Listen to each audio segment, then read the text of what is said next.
नमस्ते बच्चों, सेठ विद्या मंदिर high school and junior college में आपका स्वागत है। मैं शिल्पा उपाध्याय, विषय हिंदी, कक्षा 12वीं, पाठ 1 नवनिर्माण कविता आपके सामने प्रस्तुत कर रही हूँ।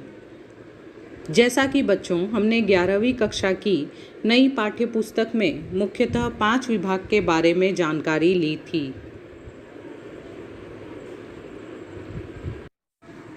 उसी प्रकार हमारे 12वीं कक्षा के नई पाठ्य पुस्तक में भी परिवर्तन किया गया है।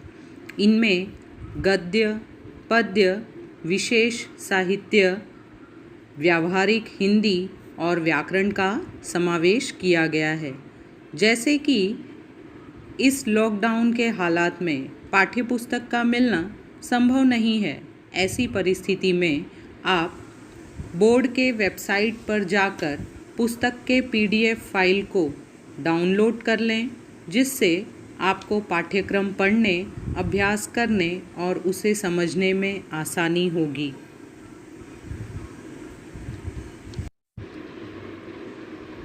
तो आइए अब हम चलते हैं अपने मुख्य विषय पर, पाठ 1 नवनिर्माण कविता, जिसके रचनाकार कवि त्रिलोचन जी हैं। यह नवनिर्माण कविता चुनी हुई कविताएं संग्रह से ली गई हैं। तो सर्वप्रथम हम कवि परिचय के बारे में जानेंगे। त्रिलोचन जी का जन्म 20 अगस्त 1917 को उत्तर प्रदेश के सुल्तानपुर जिले के कटघरा चिरानी पट्टी में हुआ। आपका वास्तविक नाम वासुदेव सिंह है। आप हिंदी के अतिरिक्त अरबी और फारसी भाषाओं के निष्णात ज्ञाता माने जाते हैं। पत्रकारिता के क्षेत्र में भी आप सक्रिय रहे।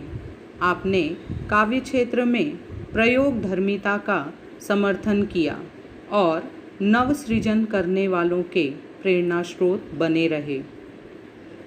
आपका साहित्य भारत के ग्राम समाज के उस वर्ग को संबोधित करता है जो वर्षों से दबा कुचला हुआ है।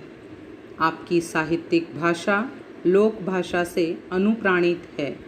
सहज, सरल तथा मुहावरों से परिपूर्ण भाषा आपके साहित्य को लोकमानस तक पहुंचाकर जीवंतता भी प्रदान करती हैं। आपका निधन 2007 में हुआ। प्रमुख कृतियाँ: धरती, दिगंत, गुलाब और बुलबुल, उस जनपद का कवि हूँ, सबका अपना आकाश कविता संग्रह है, देश काल कहानी संग्रह है, दैनंदिनी डायरी आदि। विधा परिचय: चतुष्पदी 4 चरणों वाला छंद होता है।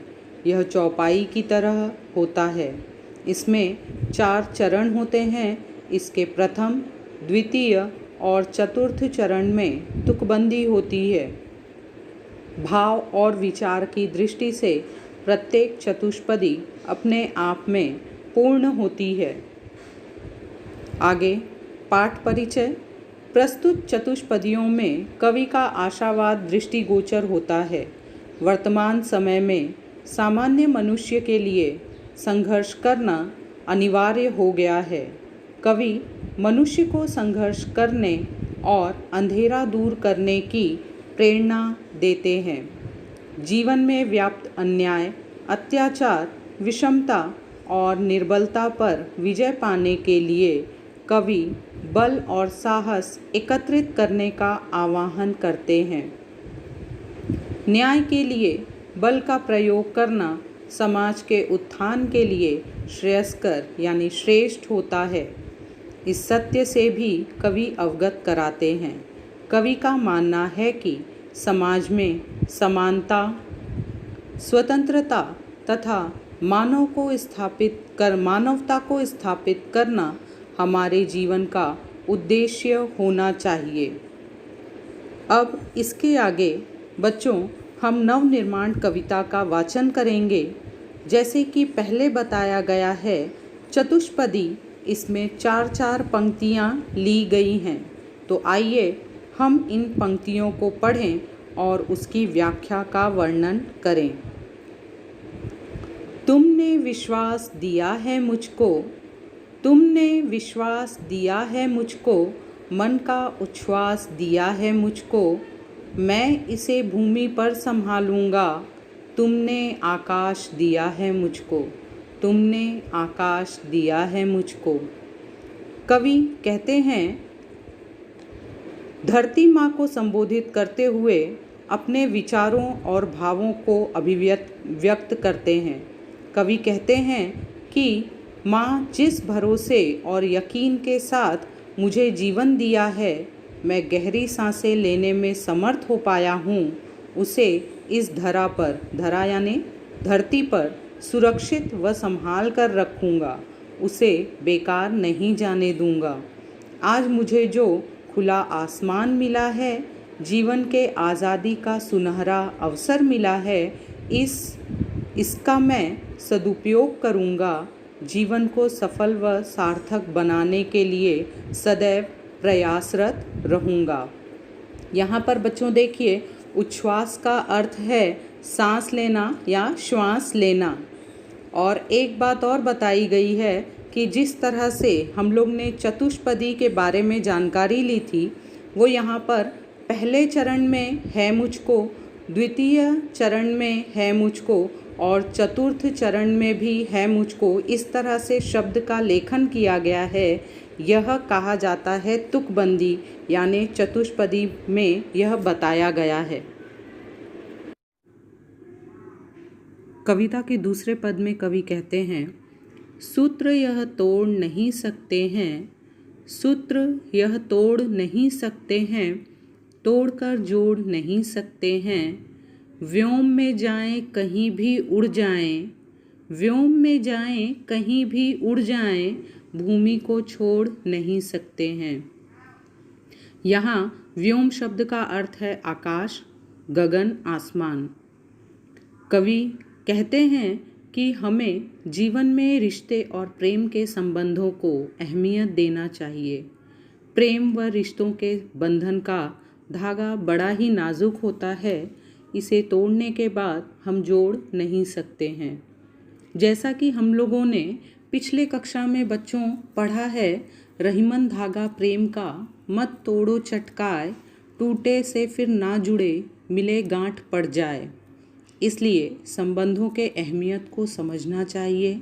जिसे तोड़कर हम जोड़ नहीं सकते तो उसे तोड़ने का अधिकार भी हमें नहीं है।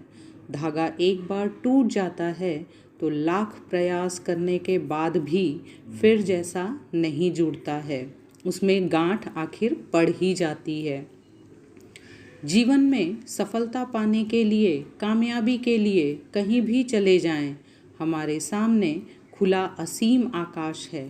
भले ही असीम आकाश में स्वच्छंद उड़ान भरें, स्वच्छंद यानी स्वतंत्र, पर यहाँ की धरा से हमारा लगाव, आत्मीयता, जुड़ाव ज्यों का त्यों बना रहेगा। दरअसल धरती से जुड़ा रहकर ही मनुष्य अपने लक्ष्य को प्राप्त कर पाते हैं।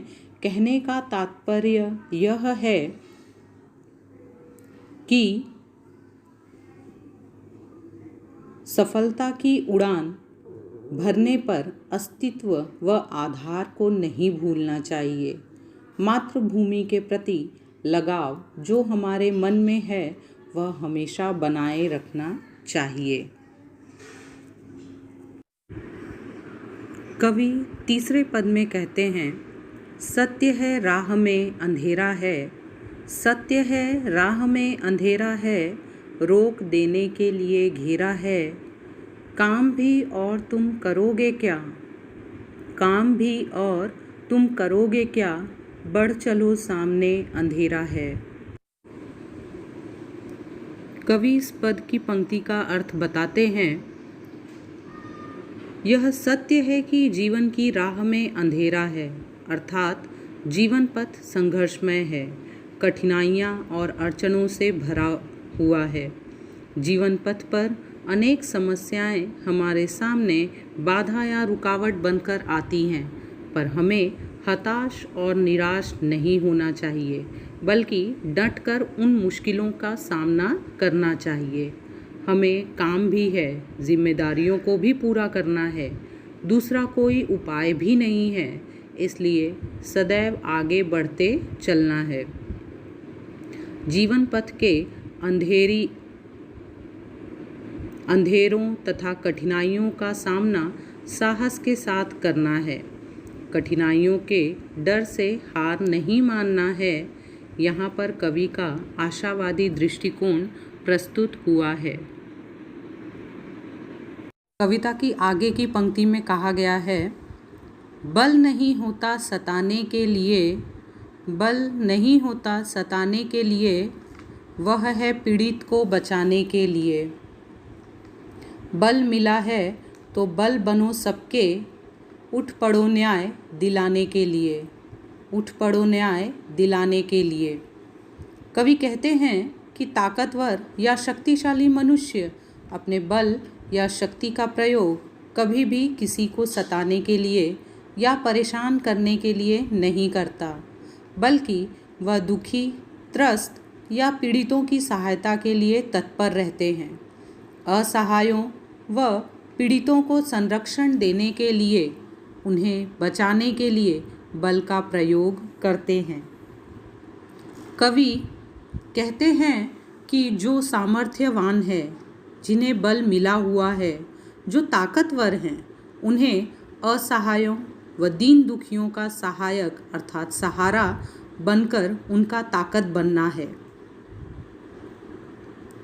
ऐसे पीड़ितों को न्याय दिलाने के लिए ताकतवर लोगों को सदैव प्रयास करना चाहिए, जिससे कि समाज में कोई भी दुखी न रहे, किसी के भी साथ अन्याय ना होने पाए। यहाँ पर कवि का समाजवादी समानता का दृष्टिकोण प्रस्तुत हुआ है। आगे, जिसको मंजिल का पता रहता है, जिसको मंजिल का पता रहता है, पथ के संकट को वही सहता है, पथ के संकट को वही सहता है।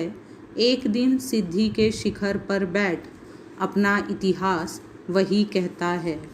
एक दिन सिद्धि के शिखर पर बैठ अपना इतिहास वही कहता है। इसका अर्थ है, कवि कहते हैं कि जिस व्यक्ति को जीवन का उद्देश्य, लक्ष्य पता होता है, जिसे अपने मंजिल अर्थात लक्ष्य का ज्ञान व ध्यान होता है, वह मंजिल तक पहुंचने के लिए सदैव प्रयास करता रहता है। वह जीवन पथ पर अर्थात मंजिल की राह में आने वाली सभी कठिनाइयों, मुसीबतों, संकटों व समस्याओं का सामना करता है। सामना करते करते, संघर्ष करते करते मंजिल तक एक दिन वह पहुंच ही जाता है। एक दिन सफलता के शिखर पर विराजमान हो जाता है। ऐसे संघर्ष करने वाले साहसी व्यक्तियों की उपलब्धियों के बारे में इतिहास में बताया जाता है। इनके गौरव की चर्चा या वर्णन इतिहास में मिलता है। प्रीति की राह पर चले आओ, प्रीति की राह पर चले आओ, नीति की राह पर चले आओ, वह तुम्हारी ही नहीं सबकी है, वह तुम्हारी ही नहीं सबकी है, गीति की राह पर चले आओ। कवि कहना चाहते हैं कि हमें प्रेम और नीति, नेकी यानी भलाई अर्थात नैतिकता की राह पर चलना चाहिए। इसलिए कहते हैं कि आपसी मतभेदों व वैमनस्य को भुलाकर प्रेम के मार्ग का अनुसरण करो और उसी पर नेकी के साथ अच्छाई के मार्ग पर आगे बढ़ते जाओ। इस पर सभी का अधिकार है, इसलिए सभी को प्रेम से साथ में लेकर नेकी की राह पर चलना चाहिए। आपस में मिलजुल कर आपसी प्रेम बनाए रखने व मिलजुल कर जीवन जीने में अनोखा ही आनंद है। इसी आनंद को पाने के लिए कवि गीति की राह पर चलने के लिए कह रहे हैं।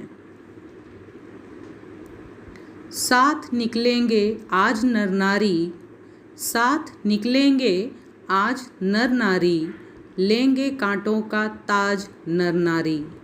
दोनों संगी हैं और सहचर हैं, दोनों संगी हैं और सहचर हैं, अब रचेंगे समाज नर नारी। अब रचेंगे समाज नर नारी।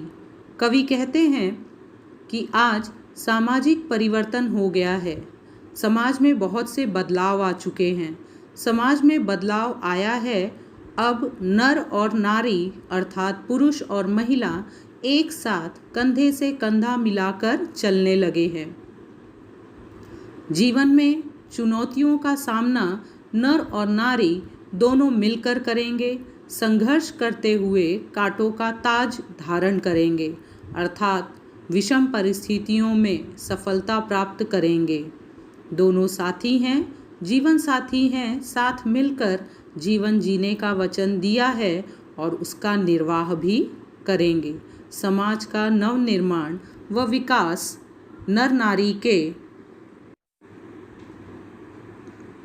नर नारी के सहयोग से ही संभव है। बेशक आज के नर और नारी अपने उत्तरदायित्वों को समझ गए हैं। अब वे मिलकर नए समाज की रचना करेंगे। ऐसे समाज का निर्माण करेंगे जिसमें स्त्री व पुरुष को समान अधिकार होगा। यहाँ पर समाज के उत्थान हेतु कवि का समता व समाजवादी दृष्टिकोण प्रस्तुत हुआ है। इस कविता की अंतिम पद वर्तमान बोला अतीत अच्छा था, वर्तमान बोला अतीत अच्छा था, प्राण के पथ का मीत अच्छा था। गीत मेरा भविष्य गाएगा, गीत मेरा भविष्य गाएगा, यों अतीत का भी गीत अच्छा था। कवि इस अंतिम पद के पंक्ति का अर्थ कहते हैं कि संघर्ष करते समय मनुष्य को अतीत का जीवन अर्थात अपने पूर्वजों का जीवन अच्छा लगता है। उन्हें लगता है कि पूर्वजों को उनकी अपेक्षा कम संघर्ष करना पड़ा था, उनका जीवन सुखमय था, उनकी अपेक्षा कम मेहनत करना पड़ता था। बेशक दिन प्रतिदिन चुनौतियाँ बढ़ती जाती हैं। जीवन पथ के साथी भी अच्छे थे जो बखूबी साथ निभाते थे। उनके बीच सामंजस्य था, प्रेम था, एक दूसरे के प्रति त्याग व समर्पण का भाव था। वर्तमान में जिसका अभाव या कमी है, फिर भी वर्तमान की उपलब्धियां भी गौरव से भरी हैं। जिसका गीत भविष्य गाएगा अर्थात जिसकी चर्चा आने वाली पीढ़ी के लोग करेंगे। हमें जीवन में किए गए कार्यों को सम्मान देना चाहिए और अपने पूर्वजों को भी सम्मान देना चाहिए। अतः कवि कहते हैं कि अतीत अर्थात उनके पूर्वजों का जीवन भी अच्छा था। उन्होंने भी समाज के उत्थान विकास हेतु संघर्ष किया अथवा योगदान ठीक उसी तरह से दिया जैसे हमने आज वर्तमान समय में दिया है। तो बच्चों, इस प्रकार हमने नवनिर्माण कविता की व्याख्या पूरी की। नीचे शब्दार्थ दिए गए हैं। पहला व्योम आकाश, दूसरा सहचर साथ साथ चलने वाला मित्र, तीसरा सिद्धि सफलता, चौथा मीत मित्र या दोस्त। अब आते हैं स्वाध्याय पर। आकलन कृतिपूर्ण कीजिए। बल इसके लिए होता है। यहाँ पे आपको उसके 2 वाक्य लिखने हैं, 2 पॉइंट लिखना है। दूसरा, जिसे मंजिल का पता रहता है वह, यहाँ पर भी आपको वो 2 वाक्य 2 पॉइंट लिखने हैं। इसके बाद शब्द संपदा, निम्नलिखित शब्दों से उपसर्गयुक्त शब्द तैयार कर उनका अर्थपूर्ण वाक्यों में प्रयोग कीजिए। पहला नीति, दूसरा बल। बच्चों, जैसा कि उपसर्गयुक्त शब्द जो शब्द के पहले शब्दांश लगकर नया शब्द बनता है उसे कहते हैं। उस शब्द से आपको अर्थपूर्ण वाक्य में प्रयोग करना है। अगला प्रश्न अभिव्यक्ति। पहला, धरती से जुड़ा रहकर ही मनुष्य अपने लक्ष्य को प्राप्त कर सकता है। इस विषय पर अपना मत प्रकट कीजिए। दूसरा, समाज का नवनिर्माण और विकास नर नारी के सहयोग से ही संभव है। इस पर अपने विचार लिखिए। अब इस अभिव्यक्ति प्रश्न पर आपको अपने विचार से जो पद्य को आपने समझा है उसे प्रस्तुत करना है। पद्य को उसी पद्यांश के रूप में लिखना उचित नहीं है, इसलिए आप अपने विचार स्वतंत्र रूप से लिखिए। अगला प्रश्न रसास्वादन। निम्नलिखित मुद्दों के आधार पर चतुष्पदियों का रसास्वादन कीजिए। यहाँ बच्चों आपको कविता की जो पंक्ति अच्छी लगती हो, पसंद आई हो, उसके बारे में पहला आपको लिखना है रचनाकार का नाम।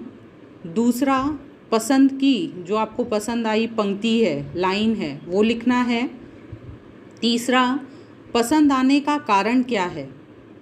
चौथा, कविता का केंद्रीय भाव, यानी उस कविता से आप क्या क्या समझ पाए, क्या उसका भाव था, ये आपको इस बारे में कविता का रसास्वादन लिखना है। कविता का अगला प्रश्न साहित्य संबंधी सामान्य ज्ञान। पहला, चतुष्पदी के लक्षण लिखिए। दूसरा, त्रिलोचन जी के 2 काव्य संग्रहों के नाम। अगला प्रश्न व्याकरण से संबंधित है। निम्नलिखित वाक्य शुद्ध करके फिर से लिखिए।